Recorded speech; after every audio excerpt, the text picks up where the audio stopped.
Todos conocemos la historia de David y Goliat.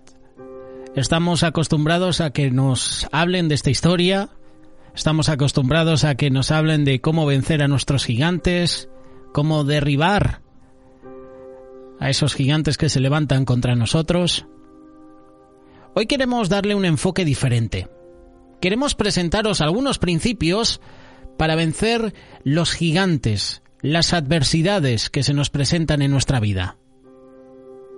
Primero vamos a situar la historia de David y Goliat.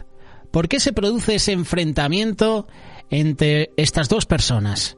¿Por qué Goliat asedia al pueblo de Israel? ¿Por qué David, siendo un pastor de ovejas, se presenta en el campo de batalla? Encontramos el pasaje en 1 de Samuel capítulo 17. Los filisteos, enemigos férreos de Israel, habían desafiado a los israelitas a la guerra.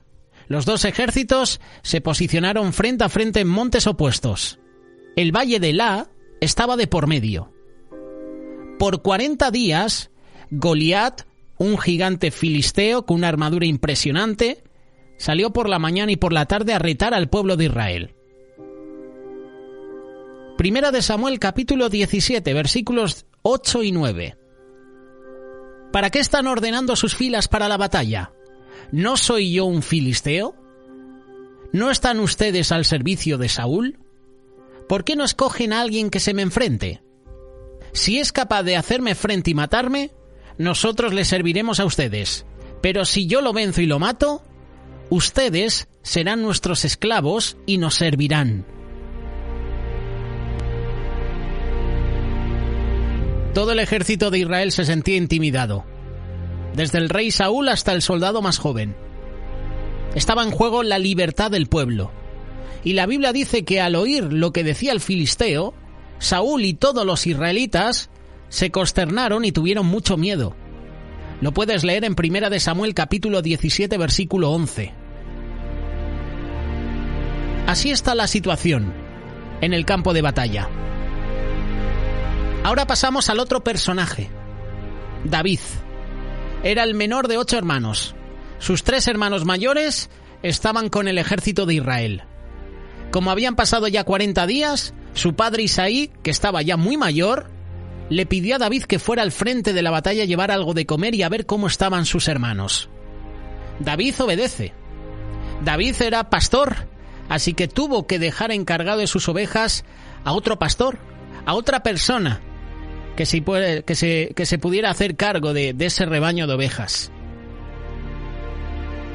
David se dirige y se encuentra con la situación.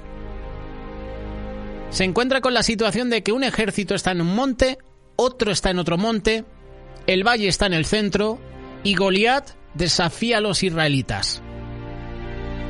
David también escuchó que, aunque Saúl ofrecía un buen premio al que se atreviera a pelear, el número de voluntarios era bajo. Exactamente, era 0. No había voluntarios para enfrentarse a Goliat.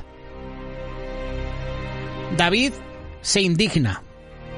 ¿Quién se cree este filisteo pagano que se atreve a desafiar al ejército del Dios viviente? Algunos que lo oyeron fueron donde Saúl y este mandó llamar a David. Hablaron un rato y David logró convencer a Saúl para que le permitiera enfrentarse a Goliat. ¿Cuál fue el razonamiento? Dios lo había librado varias veces de animales salvajes. David confiaba en que Dios lo libraría de Goliat. Así fue como David se enfrentó a Goliat. Así fue como David le ganó, lo mató, armado únicamente con una honda, con su bastón, con su bolsa de pastor, con 5 piedras lisas, aunque con una fue suficiente. Muchos expertos dicen que las 5 piedras fue porque la primera piedra sería para Goliat y las otras 4 serían para los familiares de Goliat, para los otros gigantes. En realidad, esas no eran las únicas armas de David. Por eso quiero presentarte principios básicos que fueron decisivos en esta historia. El primer principio es que la base del éxito de David residía en su comunión con Dios. David conocía a Dios. David conocía el gran poder de Dios, pues lo había experimentado en su propia vida. Aunque era muy joven, probablemente un adolescente, él ya sabía sin ninguna duda que Dios es fiel, que Dios ayuda a sus hijos en todo momento. Como pastor de ovejas, David había visto animales grandes, feroces, atacar a su rebaño, y Dios lo había ayudado dándole la fuerza y las actitudes necesarias para vencerlos. Por eso su fe en Dios era firme. Estaba completamente seguro de que el Señor lo iba a ayudar en esa ocasión a vencer a Goliat. Vamos a leer 1 Samuel capítulo 17, versículo 37. El Señor que me libró de las garras del león y del oso, también me librarán del poder de ese filisteo. ¿Has experimentado el poder de Dios en tu vida? ¿Recuerdas situaciones específicas en las que Dios te ha ayudado a superar una prueba o resolver un problema? ¿Se ha fortalecido tu fe gracias a esas experiencias? ¿Ha crecido tu confianza en Dios con el pasar de los años? Son preguntas que tenemos que hacernos. Y para ello el salmista también, en el capítulo 121, dice lo siguiente: afírmate en la confianza de que tu seguridad viene de Dios. Este es el primer principio básico. David conocía a Dios. David tenía una relación personal con Dios. El segundo principio es que David conocía sus armas. Hace unos años tuvimos un campamento de jóvenes y hablábamos sobre la armadura de Dios. Y uno de los asistentes que nos compartía la palabra, Rafael González, nos habló sobre la armadura de Saúl. Y desde que se compartió esa palabra, siempre la he tenido en mente, porque Saúl ofrece la armadura suya a David. Pero David, al ponerse su armadura, no podía andar. David, al ponerse la armadura, seguramente estaría incómodo, no tendría la movilidad que tiene David. Yo me imagino a un David ágil, hábil, pero con una armadura que no es la suya, que era muy grande, que pesaba. David estaba incómodo. Y este pastor, Rafael González, nos compartía de esto. No te vale la armadura de otro. La salvación es personal. Las personas te podemos acercar a Cristo, te podemos llevar a los pies de Cristo para que tú puedas tener un encuentro personal con Él, pero la salvación es personal. Tú cada día tienes que tener una relación íntima con Dios. Mi armadura a ti no te vale. Mi escudo a ti no te vale. Podemos luchar juntos, sí, pero mi armadura es la mía. Tú tienes que pelear con tu propia armadura. La salvación es personal. Y David conocía sus armas. Saúl le ofrece a David su uniforme de batalla, le ofrece sus armas, pero David no quiso usarlos. Ni siquiera podía caminar llevando todo eso encima. Prefirió usar las armas que usaba a diario para proteger a sus ovejas. Prefería un bastón, prefería su bolsa de pastor, prefería su honda, prefería 5 piedras lisas que escogió con mucho cuidado. Sabía cómo usarlas. David sabía para qué servían. David sabía cómo podía sacar el mejor provecho de ellas para que fueran más efectivas. David también conocía cuál era su arma más poderosa. Y el arma más poderosa que tenía David no era la honda, no era el bastón, no eran sus habilidades, era el nombre del Señor. Su confianza estaba realmente puesta en Dios, no en sus propias habilidades como pastor de ovejas. Por eso estaba tan seguro de que conseguiría la victoria, aun cuando la lógica y la vista apoyaron lo contrario. Tú vienes contra mí con espada, vienes contra mí con lanza, con jabalina, pero yo vengo a ti en el nombre del Señor, el Dios de los ejércitos de Israel, a quien has desafiado.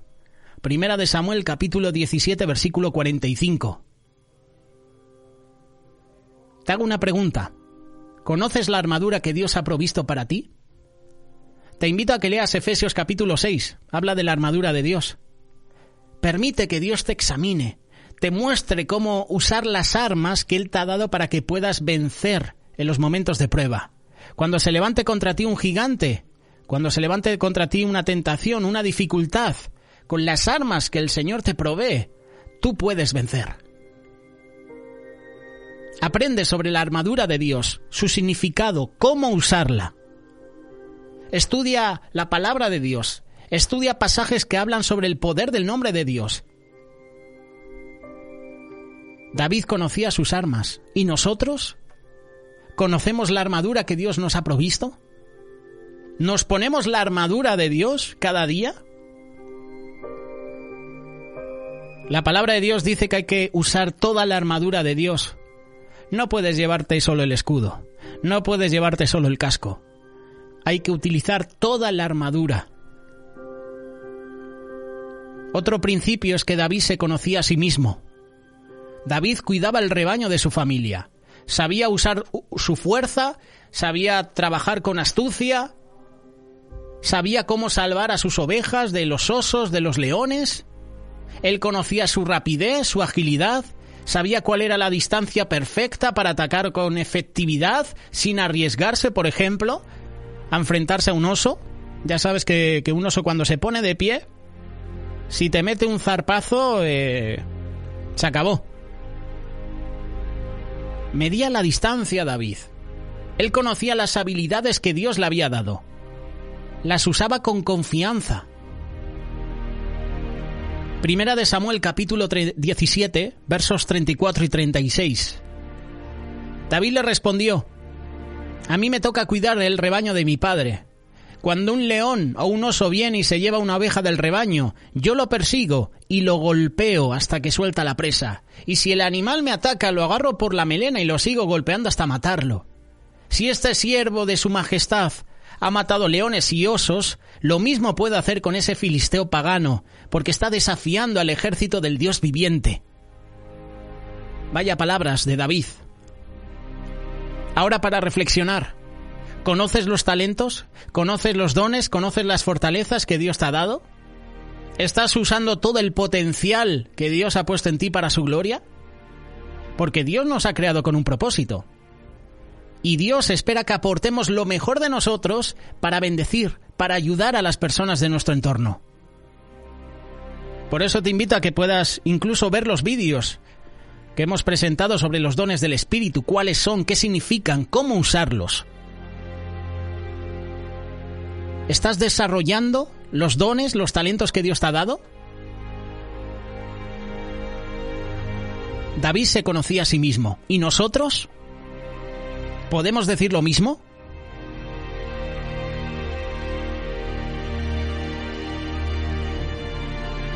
Otro principio básico es que David no se dejó intimidar por lo que vio. Hasta Saúl, que era el rey de Israel, el hombre más alto entre todos los del pueblo, lo puedes leer en 1 Samuel capítulo 9, versículo 2, se sentía intimidado por el tamaño, por la armadura de Goliat. Y este, por su parte, se aprovechaba de ese temor y lanzaba amenazas a gran voz. Pero David no se dejó intimidar ni por la estatura ni por los gritos. Aquí hay una enseñanza tremenda. Siempre que te enfrentes a un gigante, el gigante se va a poner delante de ti y te va a mirar por encima del hombro. ¿Te has dado cuenta que siempre las personas mayores, las personas que son muy grandes, son las que amenazan a los más débiles, a los más pequeños? Porque saben que es imposible, entre comillas, que le puedan vencer. Y muchos de esos gigantes intimidan con gritos, con voces. De hecho, era una estrategia cuando dos pueblos se enfrentaban. Cuando un ejército se enfrentaba a otro para meter miedo en el cuerpo, para ejercer más presión a la batalla, gritaban, usaban sonidos de tambores, golpeaban el suelo. Esto hacía Goliat, daba voces, daba gritos, pero David no se dejó intimidar. David se concentró en algo en lo que los demás no se fijaron. David se centró en la parte de Goliat que estaba sin proteger. Ese pequeño espacio de la frente del gigante que quedaba expuesto, ahí es donde concentró David su atención, en acertar ahí, en dar un buen golpe justo en ese punto. Y así es como lo venció.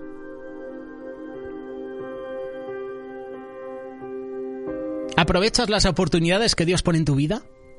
¿Te enfocas en las puertas que Dios abre ante ti o en lo difícil que parece? ¿Llenas tu mente con la palabra de Dios y vas al Padre en oración cada día para recibir ese ánimo que necesitas? ¿O te dejas llevar por pensamientos derrotistas, por la creencia de que no podrás hacer las cosas? El enemigo está para intimidar, para asustarnos. Pero siempre vas a encontrar un punto débil en ese enemigo y le podrás dar una pedrada y luego lo podrás rematar. Qué bueno que podamos rematar a esos gigantes, porque muchas veces los dejamos vivos y luego se levantan. Le cortas la cabeza y se acabó. ¿Cuántas veces hemos derribado un gigante y en vez de rematarlo lo hemos dejado vivo? Pueden ser adicciones, pueden ser rencores, pueden ser odios. Si no cortamos eso de raíz, si no cortamos la cabeza al problema, se va a levantar de nuevo contra nosotros.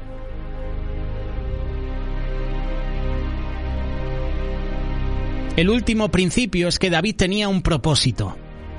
El propósito de David es que Dios fuera glorificado.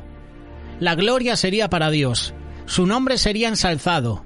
Y David tenía la certeza de que lograría vencer a Goliat en el nombre del Señor, pero no buscaba ser reconocido o admirado. Él sabía que la victoria solo iba a venir por intervención de Dios, y Dios sería glorificado, y todos verían el gran poder salvador de Dios, librando a sus hijos del mal. La forma en la que Dios batalla o las armas que usa pueden parecer ilógicas, humanamente hablando. Si no, lee Gedeón, con 300 hombres, cómo se cargan a un ejército de madianitas, cómo los destruyen. Sin embargo, las armas de Dios son las más efectivas porque vienen llenas de poder. Con su bendición nos llevan a glorificar su nombre. Mira lo que dice David, 1 Samuel capítulo 17, versículo 47. Todos los que están aquí reconocerán que el Señor salva sin necesidad de espada ni de lanza. La batalla es del Señor, y Él los entregará a ustedes en nuestras manos. Te hago la pregunta: ¿haces todo para la gloria de Dios o te envaneces con tus logros? ¿Hablas de las cosas que Dios hace en tu vida o prefieres hablar de ti, de tu inteligencia, de tus logros, de tu fuerza, de tus destrezas? Siendo sinceros, a mí me gusta que se me acerque una persona y me diga: oye, buen trabajo, has hecho un buen trabajo, lo que estás haciendo da su fruto. A mí me gusta. No para enorgullecerme y creer que lo he conseguido por mis propios esfuerzos, sino porque eso te anima. Te anima porque a lo mejor estás acostumbrado a que nadie se preocupe por ti, por tu ministerio, por tu trabajo, y que venga una persona y te anime de esa manera. Sigue así, estás haciendo un buen trabajo. Eso te anima a hacer más cosas para Dios. Pero cuidado, ¿estamos haciendo las cosas para la gloria de Dios o para envanecernos a nosotros mismos? Haz un recuento de esas cosas inexplicables que has visto en tu vida. Provisión en el momento oportuno, protección de algún mal, sanidad, mejoría de tu salud. Da la gloria a Dios, agradece al Padre, cuenta a otros sus maravillas. No hagas como Ezequías. Ezequías recibió 15 años más de prórroga de vida. El Señor le sanó. Y luego los reyes de otros países se enteraron de que Ezequías había caído enfermo y le visitan. Y cuando recibe Ezequías la visita de estos reyes, Ezequías no dio testimonio de que Dios la había sanado. No le dio la gloria a Dios. ¿Qué hizo Ezequías? Empezó a mostrar las posesiones. Empezó a dar testimonio de lo terrenal, de lo natural. Pues aquí tengo mis escudos de oro, aquí tengo las copas, los vasos, los ungüentos, los perfumes, mirad mis escudos, mirad mis posesiones. Empezó a mostrar lo material a estos reyes, pero no dio testimonio de que Dios la había sanado. No le dio la gloria y la honra a Dios, pues estaba enfermo, estaba a punto de morir, y Dios en su infinita misericordia me ha dado 15 años más de vida. Si tú lees la palabra, no dice eso. Ezequías muestra sus posesiones. Empezó a hablar de él, de su inteligencia, de su fuerza, de sus destrezas, de sus logros. La batalla es del Señor. ¿Haces todo para la gloria de Dios o te envaneces con tus logros? Es tiempo de agradecer al Padre, de contar sus maravillas. Y estos son los principios que podemos encontrar en la batalla entre David y Goliat. David tenía un propósito, que Dios fuera glorificado. David no se dejó intimidar por lo que vio. David se conocía a sí mismo, conocía sus habilidades, conocía su inteligencia, su astucia. David conocía sus armas. Y David conocía a Dios, tenía una relación íntima con Dios. ¿Podemos decir nosotros lo mismo? Esa es la base del éxito de David. Por eso David venció a Goliat, porque David conocía a Dios, porque David hablaba con Dios. Esa es la clave del éxito. ¿Quieres triunfar en esta vida? Habla con Dios. Ten una relación personal con Él. Habla diario con Él. Lee la palabra, ayuna, medita. Habla a otros de Dios. Da la gloria a Dios. Y ya verás cómo el Señor bendice tu vida.